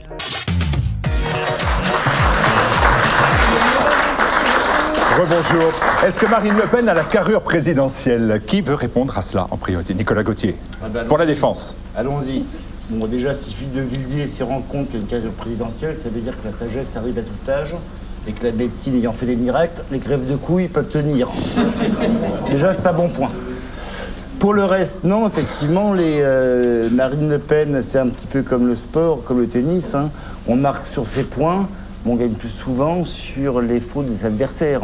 Alors, il se trouve que Marine Le Pen fait pour l'instant une campagne, et je ne dis pas ça de façon affective, mais en tant que journaliste politique et analyste. Parlons du Front National, cher Martial, hein, vous y avez été avant moi. Mais d'un simple point de vue de l'analyste politique... J'étais même avant Le Pen, si vous voulez. Elle fait une campagne qui est parfaite, mais ce qu'en face, ils sont tellement mauvais comme les têtes de gnou que même un âne gagnerait contre eux, quoi. Parce que là, c'est absolument quand même fabuleux. En revanche, pour être plus sérieux, c'est que Marine Le Pen engrange aujourd'hui les résultats d'une campagne et d'une nouvelle théorisation de la vie politique française commençait bien en amont. C'est qu'il y a quelques années, on était sur on va dire, un paysage politique qui était horizontal. Il y avait un échiquier de la gauche à la droite de la droite. Et Marine Le Pen, peut-être grâce à ses lectures de Jean-Claude Michéa ou d'Alain Benoît avec son membre populiste, a compris avant tout le monde que l'échiquier s'était renversé. On n'était plus en horizontalité, mais de droite à gauche, mais d'en bas du peuple aux élites. Donc c'est verticalisé. Et là, les notions de droite n'ont plus aucune pertinence, si ce n'est pour quelques regatons, effectivement, de sens commun ou d'autres, ou quelques rescapés d'extrême gauche qui se rattrapent encore au radeau de la Méduse, hein, de Mélenchon ou de Macron. Donc là, effectivement, si elle continue comme ça, on peut dire que si c'est quasiment un moment magique, il y a une conjonction astrale, et comme tout le monde commence à dire, effectivement, Marine Le Pen à l'Élysée, c'est plausible, même Alain Duhamel le dit. Ce qui est un peu inquiétant pour Marine Le Pen. Donc c'est toujours, il n'a pas mis une balle dans le panier depuis l'époque de Giscard, là elle pourrait se faire du souci. Mais ça continue comme ça, pourquoi pas, après on dit une majorité, bon alors peut-être pas de majorité, FN 100%, bon, enfin personne n'a eu, mais depuis les premiers l'élection au suffrage universel, j'ai vu le peuple français reçu une majorité parlementaire au président qui l'avait élu. Et puis, les idées, ça vaut ce que ça vaut, mais après, quand il y a la victoire, tout le monde court après. Et c'est pas... Et un type comme Philippe de Villiers, effectivement, qui a un peu de sens commun, le fait que lui se rallie à la victoire alors qu'il voulait autrefois envoyer Marine Le Pen aux galères, c'était plutôt bon signe. Bon, on leur a entendu dire du bien de Philippe de Villiers, alors là, je veux dire que... C'est beau et nomme heureux, quand même. Oui. Alors, non, c'est vrai, ça fait plaisir. C'est un plaisir. Ça fait 30 ans de vie politique que j'attends ça. Je ne vais pas bouder mon plaisir. D'accord, ne le boudez pas. Mais par contre, vous avez parlé des rogatons. Il y en a qui se sont sentis visés. Je pense que Charlotte Dornelas m'a dit, le rogaton, c'est moi. Ça n'allait pas de soi. Philippe Randa, si vous sortez rogaton ou pas? Oui, pourquoi pas. On demande sur Marine Le Pen une carrure politique, une carrure présidentielle. Quand on voit tous les prédécesseurs à l'Élysée, si tant est qu'elle y accède, qui avaient une carrure présidentielle, et quand on voit le résultat, il vaudrait mieux qu'elle n'en ait pas d'ailleurs, une carrure présidentielle. Elle ne peut pas faire qu'un peu les autres, de toute façon. Maintenant, pourquoi elle ne l'aurait pas? Ça, c'est des choses d'avant élection. Les adversaires politiques disent toujours que celui qui est en phase 2 ne va pas y arriver. Pourquoi elle n'y arriverait pas plus que les autres? Elle n'est pas toute seule. Elle a déjà quand même des gens qui l'encadrent. Et surtout qu'une fois arrivée au pouvoir, si elle doit être au pouvoir, automatiquement, l'ensemble des grands corps de l'État qui sont des fonctionnaires, iront de toute façon servir Marine Le Pen, comme ils ont servi François Mitterrand, comme ils ont servi Sarkozy, Chirac, tout le monde. J'avais vu Nicole Bertis, le français. J'attire votre attention juste, Philippe Randac, que par exemple, on le voit pour Donald Trump, il a beaucoup de difficultés avec l'administration à ce qu'elle suive le rythme qui est le sien. Peut-être, mais déjà, il a un rythme assez rapide, tout le monde l'admet, qu'il fait effectivement très vite les propositions qu'il avait fait, il met en œuvre ce qu'il avait promis pendant la campagne, et ensuite il trouve des gens qualifiés. Je n'ai pas retenu le nom, mais son dernier, je crois, dans la défense, c'est un amiral, un héros de la guerre d'Irak, d'Afghanistan. Il y a des tas de gens très connus aux États-Unis en poste qui ont du ventre, quoi, et qui sont derrière. Par exemple, pourquoi est-ce qu'il n'en serait pas pareil ? La Cour suprême, il a une majorité dans les assemblées. Il faut que Marine Le Pen, une fois à l'Élysée, ait la majorité dans les assemblées. Et Laurent Fabius sera toujours le président du Conseil constitutionnel. Oui, et sauf que Marine Le Pen aura ou pas, si elle est présidente, une majorité. Mais enfin, on connaît la cohabitation depuis quoi, 30 ans maintenant, des présidents qui n'ont pas eu de majorité, et ça a empêché la France de tourner. Bah oui. Le seul problème, si Marine Le Pen arrivait au pouvoir, ça c'est une réflexion personnelle, c'est qu'elle ne pourrait sans doute pas plus que tous les autres faire un programme et changer quoi que ce soit. Parce qu'aujourd'hui en France, c'est un constat que je ne suis pas le seul à faire, aucune loi quasiment ne passe, une loi importante qui change le pays. Tout est bloqué. Dès qu'on parle de changer quelque chose en France, que ce soit des bonnes ou des mauvaises lois. Tout l'appel au référendum. Voilà, c'est pour ça qu'elle veut inscrire le référendum dans la Constitution. Voilà, par exemple. Moi, j'étais aux Assises de Lyon, où j'ai pu lire en détail ces 144 mesures et j'ai pu l'entendre parler. Je trouve qu'elle a exprimé la volonté d'un chef de l'État, en effet. Et notamment dans ces mesures contre l'islamisme, sur lesquelles elle propose, un peu à la manière de Trump d'ailleurs, d'inverser réellement le processus. En ça, je trouve qu'elle a effectivement la carrure présidentielle. Alors, elle n'est pas toute seule. Sans insulter l'islam pour autant. Oui. Sauf qu'elle ne veut pas être voilée. La carrure présidentielle... Elle a eu raison. Bien sûr qu'elle a eu raison. Elle a eu raison. Quel chef d'État d'ailleurs va se voiler ? Michelle Obama ne s'est pas volée d'Arabie Saoudite. Elle n'était pas chef. Oui, mais justement. Alors, Vous allez répondre, Charlotte, ne vous inquiétez pas, les rogatons auront la parole à un moment donné. C'est sympa. Je trouve qu'elle a la carrière présidentielle en ce sens qu'elle a également structuré et organisé son parti, comme ça n'avait jamais été fait avant. Elle a des maires auxquels on n'a pas tellement de reproches à faire, finalement, bien que toutes les caméras soient braquées sur eux en permanence. Elle a fait entrer des centaines de conseillers régionaux, des centaines de conseillers départementaux, des députés européens. Tout ça, ça compte. Elle a réussi, je trouve, à professionnaliser son parti comme jamais. Et elle a pensé que c'était important de le faire. Ça sera très important pour ça, notamment pour la majorité. D'ailleurs, l'implantation locale va compter au moment d'envoyer des députés bleu marine à l'Assemblée. Ça va avec une quinzaine de maires, faut pas. Oui, non, mais c'est pas seulement ça. Il y a beaucoup de conseillers régionaux et départementaux. Et puis, il y a des réseaux, certes pas très importants, mais qui peuvent quand même un peu, disons, se lier et se structurer. Donc, elle fait preuve de volonté spécialement contre l'islamisme, dans les banlieues qu'elle propose de désarmer. Tout ça, ce sont des... Je dirais qu'elle rompt avec des décennies, c'est un programme de rupture avec des décennies d'islamisation et de soumission, et spécialement avec un quinquennat pour rien contre l'islamisme terroriste. Voilà, un quinquennat pour rien. Je termine. Je trouve également quand... Oui, non, mais... Vous savez, elle maîtrise Gardère habituellement, donc elle va vous maîtriser aussi. Hein, ça. En étant... elle va à l'élection présidentielle avec sa propre personnalité, je trouve, et ça se ressent. Et en ne s'enfermant pas dans des clivages, en s'adressant à tous les Français, précisément, et en ayant la carrure, justement, de quelqu'un qui rassemble, rassemblement et ouverture. Je trouve qu'en ça, elle se comporte comme un chef d'État et non pas comme un chef de parti. Quand la groupie aura et non fini, pas comme un chef... Toi, tu peux y aller.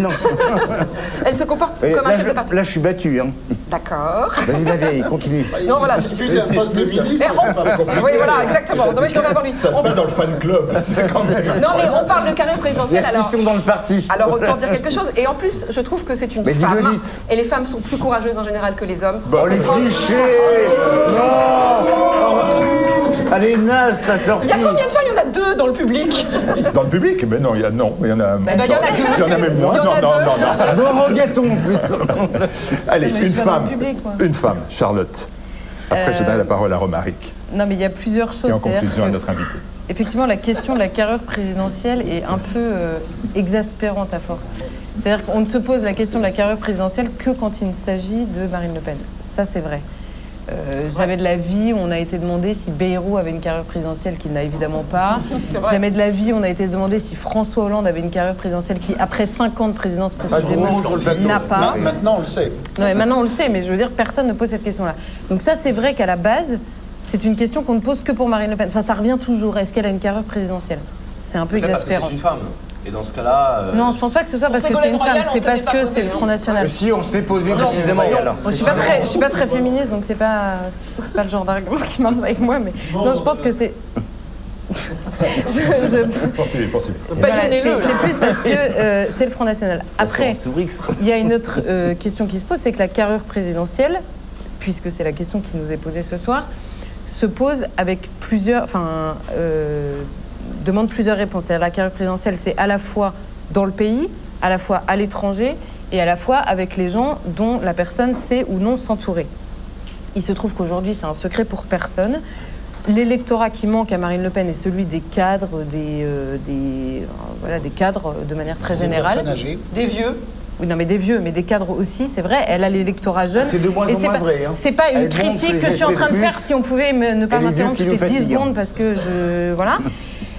Il lui manque cet électorat-là, c'est juste un fait, et elle a l'électorat jeune de fait, et voilà, il lui manque cet électorat-là. Et aujourd'hui, les cadres dont elle pourrait s'entourer sont précisément dans cet électorat-là. Ça n'est pas autant de son fait que de la diabolisation qui est en cours contre le Front National depuis des années, et ça je le reconnais, mais c'est un fait quand même. Donc elle a du mal à s'entourer de gens effectivement compétents, etc. Même si par ailleurs, sur le terrain local, etc., elle fait du travail, et plutôt du bon travail, depuis quelques années. Ensuite, il y a la posture internationale, et puisqu'on est en train de parler ces jours-ci, et qu'elle a son voyage au Liban avec les premières rencontres avec des personnalités... avec le chef de l'État, en l'occurrence libanais, en exercice, et que c'est la première fois que ça lui arrive, pardonnez-moi, mais à la fin de son voyage au Liban, c'est un échec total. C'est un échec total sur ça, la question de la stature internationale. Et la seule chose, pourquoi? Parce qu'elle a été extrêmement indélicate avec tous les gens qu'elle a rencontrés, pas seulement sur la question du voile. J'ai pas eu ces échos-là, moi, pas seulement sur la question du voile. Il se trouve que par Richard Haddad. Il se trouve que quand elle va rencontrer Saad Hariri, le Premier ministre libanais, qu'elle fait une déclaration à la sortie en disant qu'elle soutient Bachar al-Assad, et tout le monde sait ici ce que je pense de Bachar al-Assad et de la situation en Syrie, et jamais de la vie, personne ne peut se permettre de faire ça à la sortie, de le recommencer avec Sami Gemayel, qui a combattu et qui a perdu des dizaines de milliers d'hommes contre l'armée syrienne et encore 7 ans au Liban. Elle recommence avec Samir Jaja, qui a été le seul à répondre sur cette question. Le soir même, tous les Libanais étaient, enfin beaucoup de Libanais, parce qu'effectivement pas tous, beaucoup de Libanais étaient vraiment scandalisés. Le lendemain, elle refuse de porter le voile, ce qui était... Elle a parfaitement bien fait. Non, elle a parfaitement bien fait. Elle a pas bien fait. Elle a parfaitement bien fait. Elle a pas bien fait. Dans ces cas-là, il fallait refuser de rencontrer ce moufti qui, enfin, tout le monde le sait, demande de rencontrer des femmes voilées. Oui, non, mais d'une part, qui n'a pas de poids. Deuxièmement, qui depuis toujours rencontre des femmes qui portent un foulard sur la tête. Donc il y a un moment où... il n'a qu'à pas lui donner rendez-vous dans une mosquée, ils ont qu'à se donner rendez-vous dans un bureau, je suis désolée. Mais elle le savait autant que lui. Vous imaginez au bistrot, vous imaginez... Elle le savait autant que lui. Non, là je le dis rapidement, c'était dans un bureau, ça ne pouvait pas être dans une mosquée. Je pense que ça ne pouvait pas être dans une mosquée. Une femme non musulmane, non voilée, dans une mosquée. Le rendez-vous était à la mosquée. À part celle de Casablanca, je pense qu'on ne peut pas rentrer. Le rendez-vous était à la mosquée. Vous imaginez l'image de Marine Le Pen tournant partout avec un voile? Non mais attendez. Donc la raison était électorale, ce que je peux parfaitement comprendre. Il était évidemment impossible pour Marine Le Pen. Personnel, voilà. Et il était non, parce que franchement, ça gêne qui d'avoir un moi ça me gêne. Voilà. J'aurais horreur de me voiler. Il aurait. Moi, j'ai posé 15 fois sur ma tête un bout de tissu. J'ai pas perdu mon âme. À la mosquée. Laissez terminer. On va laisser terminer. Ça symbole très fort qu'elle envoie aussi. Quand Marine Le Pen va au Caire voir le grand moufti de la mosquée El-Azhar, la plus grande autorité musulmane sunnite ne lui demande pas de se voiler. Oui, il lui demande pas de se voiler. Par ailleurs, il est frère musulman, il finance toute la rébellion. Mais ça, c'est quel rapport? Première chose, quel rapport? C'est simplement que ce moufti-là, il a un discours au Liban qui lui demande ça, et qu'il y a un moment, on peut pas dire en permanence avant de faire comme les remarques par-ci et refuser sur place. Peu importe. Celui-là, vous pouvez pas le moufter. À la fin, il se trouve que la stature présidentielle, de fait, elle ne l'a pas, elle ne fait pas du tout l'unanimité au Liban. Et encore une fois, pour des raisons à la fois qui lui reviennent et à la fois qui sont un résultat de... Même Eliatem a critiqué... On dit regarder. Même Eliatem... Même Eliatem a critiqué en disant qu'elle n'avait pas été à la hauteur et que c'était pas possible de se comporter comme ça. Elle a reçu un très bon accueil des chrétiens du Liban. Très bon accueil, excellent. Pas de tous. Edith Irambik, oui, bah oui. Mais on a une envoyée spéciale au Liban dont on a eu d'autres échos. Apparemment, vous n'y étiez pas, Charlotte, pour une fois, vous n'y étiez pas. Mais qui a un positionnement qui est le sien. Il se trouve que c'est quand même un pays que je connais très bien et que j'ai beaucoup d'amis qui m'ont... Je vais terminer avec la parole d'un ami libanais 100% fan de Marine Le Pen, mais vraiment, voilà, qui est franco-libanais, et qui a fini en me disant... Non, pas quand même. En me disant, bah écoute, tout le monde râle au Liban, mais moi je trouve que finalement sa visite était plutôt réussie. Je dis, ah bon, pourquoi? Il me répond, parce que c'est quand même la première fois depuis 2000 ans que tous les Libanais s'entendent. Alors il me dit, effectivement, elle a fait l'unanimité contre elle, mais c'est quand même la première fois depuis 2000 ans qu'on est tous d'accord. Bon, allez, comme ça, voilà. Alors, vous avez fini? Non, mais attendez. Je voudrais conclure parce que je ne veux pas faire de procès injuste. C'est-à-dire que Marine Le Pen, sa vraie carrure présidentielle, ou la vraie légitimité qu'elle a aujourd'hui, c'est d'être l'héritière et aujourd'hui la présidente d'un parti qui a été diabolisé sur des sujets sur lesquels tout le monde se rend compte qu'ils avaient raison. Ils ont été diabolisés précisément, et notamment sur la question de l'immigration, sur des sujets sur lesquels ils avaient raison. Et c'est aujourd'hui ce qui fait leur succès, largement mérité. Je veux vraiment pas faire de procès injuste ou illégitime. Mais il se trouve qu'aujourd'hui, la question c'était est-ce qu'il y a une stature ou une carrure présidentielle? Et moi, à l'inverse de Nicolas Gauthier, une fois n'est pas coutume, je ne suis pas tellement d'accord avec Philippe de Villiers. Il y a beaucoup de qualités à Marine Le Pen, il y a beaucoup de qualités au Front National, notamment par rapport à la situation politique, à la situation de la France aujourd'hui. Mais la carrure présidentielle, elle ne l'a pas encore. Après, et c'est pour ça que j'ai commencé par ça, est-ce qu'il y a une nécessité d'une carrure présidentielle pour arriver au pouvoir et pour diriger correctement? Je ne réponds pas à cette question. Alors, allez, non, je donne la parole. Non, je donne la parole à Romaric, qui a été particulièrement sérieux. Voilà. Et je me demande d'ailleurs si c'est un sujet. Voilà, je ne sais pas si c'était pas planqué pour pas en parler, mais maintenant la parole est à vous. Pas en parler, c'est que j'ai pas d'optimisme politique de manière générale. Non, c'est pas ça. C'est que je suis très pessimiste de manière tout à fait générale sur la question.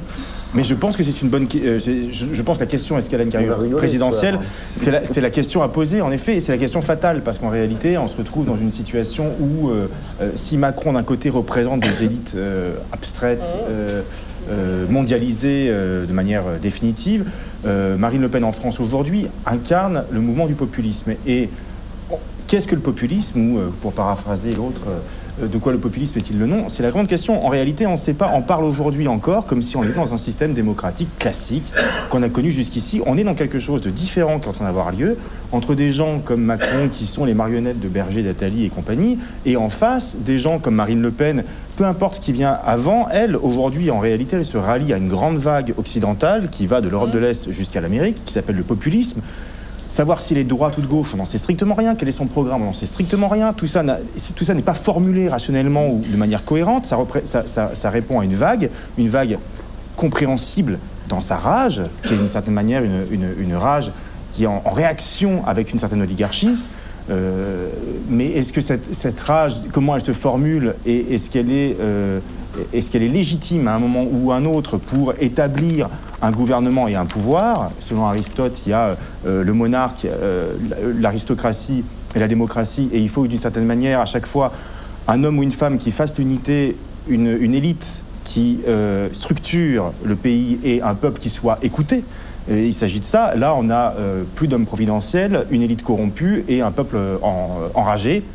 Certes, mais si c'est juste ensuite une espèce de rivalité mimétique ultra-violente entre cette élite corrompue et cette rage populaire, on ne va pas réussir à s'en sortir non plus.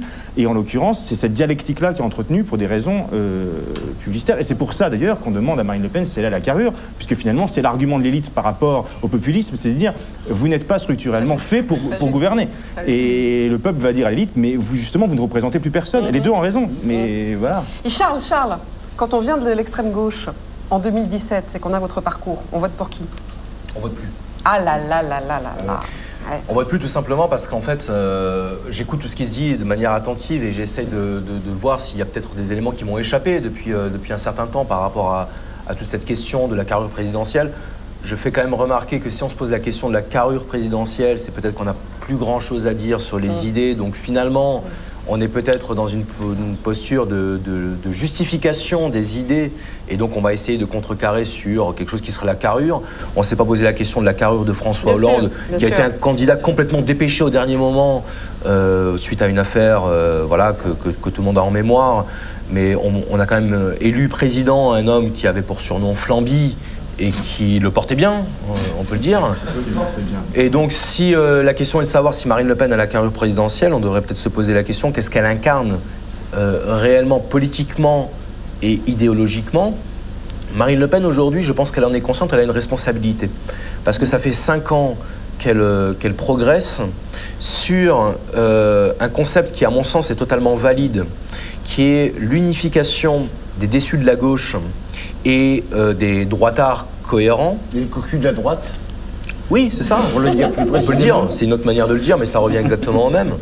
C'est-à-dire les conservateurs et ceux qui avaient plutôt un penchant à voter pour le communisme plus que pour le socialisme d'ailleurs, c'est-à-dire parce qu'Alain Soral d'ailleurs a proposé de définir comme étant la gauche du travail, effectivement. Des valeurs. La gauche du travail, c'est complètement rallié au vote Marine Le Pen. Elle a cette responsabilité-là maintenant, donc elle va devoir l'assumer. Personnellement, je ne vote plus depuis plusieurs années, donc cette problématique... Bien, ça. Oui, c'est mal, c'est vilain. Allez voter blanc. Mais voilà. sur le plan moral, Galopin, va. C'est pas bien, c'est bien. Mais c'est un impératif moral d'aller voter. Hein. Si. Non. En 2017, oui. Non, jamais de la vie. Non.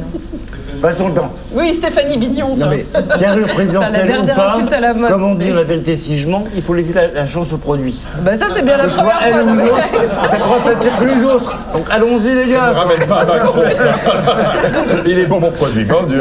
C'est pas très métapolitique, j'en conviens. Mais donc vous ne votez pas, je ne sais pas là, moi, pour vous juger. Non, c'est ça, voilà. Donc du coup, Marine Le Pen, aujourd'hui, a les cartes en main pour peut-être éventuellement incarner un positionnement nouveau qui puisse être cohérent. Je pense malgré tout que la souveraineté nationale étant fortement malmenée depuis quelques années, je doute qu'elle ait les moyens, les capacités matérielles de mettre en œuvre le contenu de son discours. Je pense qu'elle peut, pour certaines personnes, incarner un espoir de renouveau. C'est un espoir que je ne place pas. C'est pas pour vous le PPDC, le plus petit dénominateur commun? C'est-à-dire, bon, bah voilà, ça correspond à ce que je vais revenir à mon position romantique. Je pense que si on attend encore d'un représentant politique qu'il incarne le changement et la justice, on va attendre très longtemps. Oui. Là-dessus, je suis assez platonicien. Je pense que tout homme au pouvoir, quand bien même ce serait une femme, devient méchant. Et je pense que le pouvoir corrompt par nature. Et peut-être, enfin, je veux dire, je ne suis pas dans la diabolisation. Vous ne pouvez pas dire ça à la jeunesse. Vous ne pouvez pas dire ça à la jeunesse. Vous ne pouvez pas dire que c'est foutu. Ah, vous le dites. Vous dites ça. Et quand vous étiez à vos étudiants, vous leur disiez, voilà. Je leur disais, pensez par vous-même et advienne que pourra. On vous écoute, on a envie de se tirer une balle dans la tête aussi. Hein. Non. Ah si. Non, vous pouvez. Je vais faire votre travail. Vous pouvez placer tous vos espoirs dans un homme providentiel ou dans une femme providentielle. Et vous pouvez ça vous regarde. Mais ce que je veux dire, c'est que vous pouvez aussi considérer que vous pouvez considérer que le fait de valider un homme de pouvoir, ce sera autant de temps que vous allez économiser pour vous poser la vraie question, quand est-ce que vous allez devenir autonome individuellement. Oui, mais vous écoutez, cher ami, on arrête tout, on pue les Gaules, on va au pute et c'est fini, quoi. Au contraire, vous avez mal compris. Si, vous comprendrez, surtout en pliant les Gaules. C'est dommage. Oui. C'est le mot de la fin, je pense. Bien sûr, c'est le mot de la fin. Allez, vraiment une seconde, mais vous êtes pire que Gardère. Mais ça suffit, cette comparaison. Juste une dernière chose. Ah non. Non, mais en vrai, c'est juste. Non, mais j'ai oublié de dire un truc essentiel. Non, mais vous savez combien le Liban m'est cher, et donc c'est pour ça que c'est simplement que la reprocher. En fait, ce qui m'a vraiment gênée dans le fond, c'est d'aller régler nos comptes français avec l'islam, ce qui est parfaitement légitime, au Liban, qui est sans doute le pays qui nous a le plus prévenus de toute la merde dans laquelle on est aujourd'hui. et aller régler nos comptes là-bas, j'ai pas trouvé ça très classe. Deuxième chose, et là ça va être un compliment à l'égard de Marine Le Pen, on a parlé à la fois de Macron, de Hamon, de l'extrême gauche, de tout ce que vous voulez, et même on a abordé la question de Fillon, et on a longuement parlé de Macron, et on a dit, enfin en tout cas j'ai dit, le problème c'est que il veut aujourd'hui diriger la France, il n'est même pas capable de savoir ce qu'elle est, c'est qu'il en est au point de la nier.